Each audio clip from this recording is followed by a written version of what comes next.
नमस्कार। मैं ज्योतिर्विद नवीन उपाध्याय आप सभी दर्शकों का अपने चैनल एमपीवी ज्योतिष में स्वागत करता हूं। इस वीडियो के माध्यम से हम चर्चा करेंगे कि धनु राशि के जातकों के लिए 24 अगस्त को जो होने जा रहा शुक्र देवता का राशि परिवर्तन है, इस राशि परिवर्तन का आपके जीवन में क्या प्रभाव देखने को मिलेगा। शुक्र देवता 24 अगस्त को अपनी नीच राशि कन्या राशि में प्रविष्ट हो जाएंगे और कन्या राशि में प्रविष्ट होने के बाद शुक्र देवता विभिन्न राशि के जातकों पर अपने प्रभाव में आमूल-चूल परिवर्तन दिखाने का काम करेंगे। इसी कड़ी में धनु राशि के जातकों के लिए भी शुक्र के इस परिवर्तन का बहुत कुछ दुष्परिणाम अथवा सकारात्मक परिणाम हो सकता है। इन सारी परिणामों को हम समझने की कोशिश इस वीडियो के माध्यम से करेंगे। शुक्र देवता सारे भी सुख सुविधाओं के कारक हैं, समस्त सांसारिक ऐश्वर्य के कारक हैं, इत्र के कारक हैं, शैया सुख के कारक हैं और हर प्रकार के रजो गुणी सुख और ऐश्वर्य भोगों के कारक माने जाते हैं। जो व्यक्ति लग्जरियस जीवन जीते हैं, कहीं न कहीं शुक्र देवता का प्रभाव उनके जीवन पर दिखाई देता है।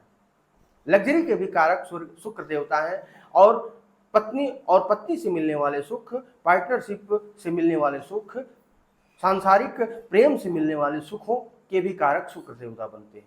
तो कहीं न कहीं ये अपने कारकत्व से जुड़े हुए मामलों में अपने नीच राशिगत गोचर व्यवस्था का दुष्परिणाम दिखाने का काम करेंगे। यानी शुक्र देवता जब भी अपने नीच राशि में जाते हैं तो यह विशेष करके अपने कारकत्व वाले क्षेत्रों में ही आपको दुष्परिणाम देने का काम करते हैं।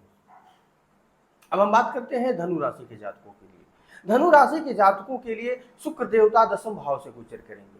दशम भाव में कन्या राशि के शुक्र देवता का स्थिति जो है यह नीच स्थिति है, यानी आपका कर्म क्षेत्र, आपका प्रोफेशन हाउस में शुक्र देवता का नीचस्थ स्थिति कहीं न कहीं आपके कार्य क्षेत्र में परेशानियों का सबब बन सकता है।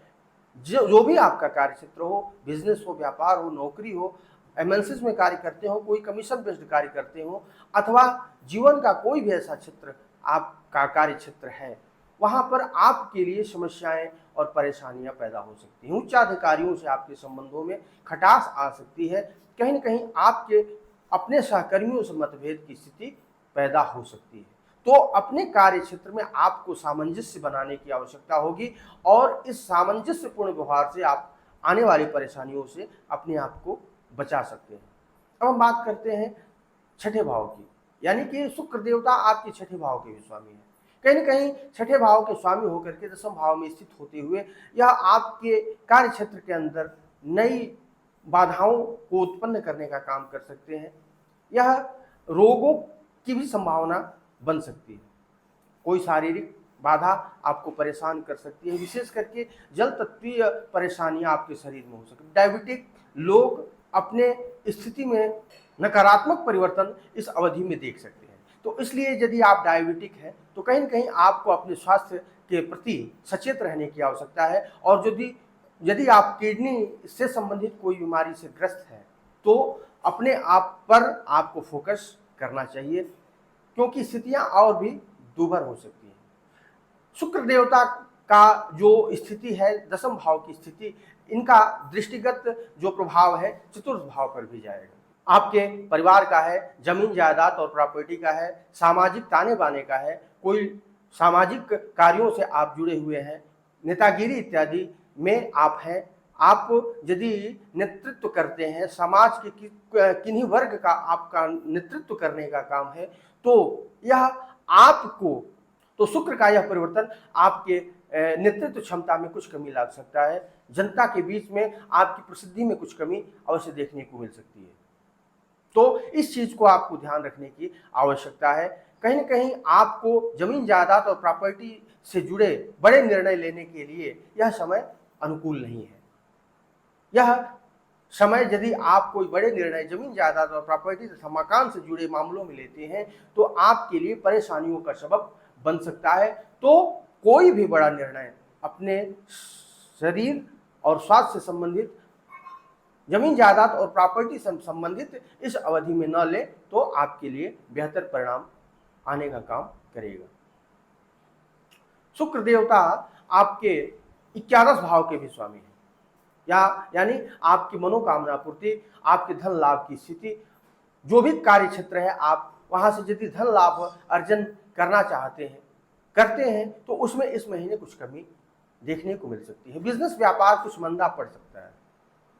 चलते हुए बिजनेस व्यापार में ऐसी कुछ समस्याएं आ सकती हैं जिनसे आपका लाभ और मुनाफा प्रभावित हो सकता है। आपके मित्र आपसे दूर हो सकते हैं, उनसे मनमुटाव और मतभिन्नता की स्थिति आपको देखने को मिल सकती है। आपके शुभचिंतक आपसे दूर हो सकते हैं। इन सारी बातों को आपको ध्यान में रखना है। अपने संबंधों को विशेष तवज्जो देकर के चलना है। शुक्र देवता की यह दुष्प्रभाव आपको यदि देखने को मिल रहे हैं तो कहीं ना कहीं आपको शुक्रवार के दिन मंदिर में चावल का दान करना चाहिए।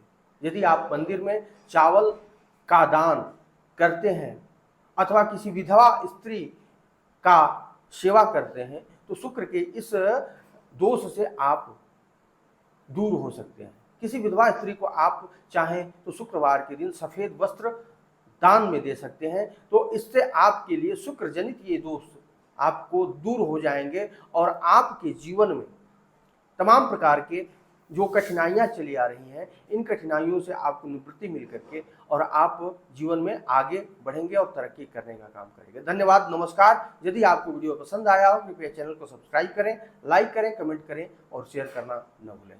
धन्यवाद।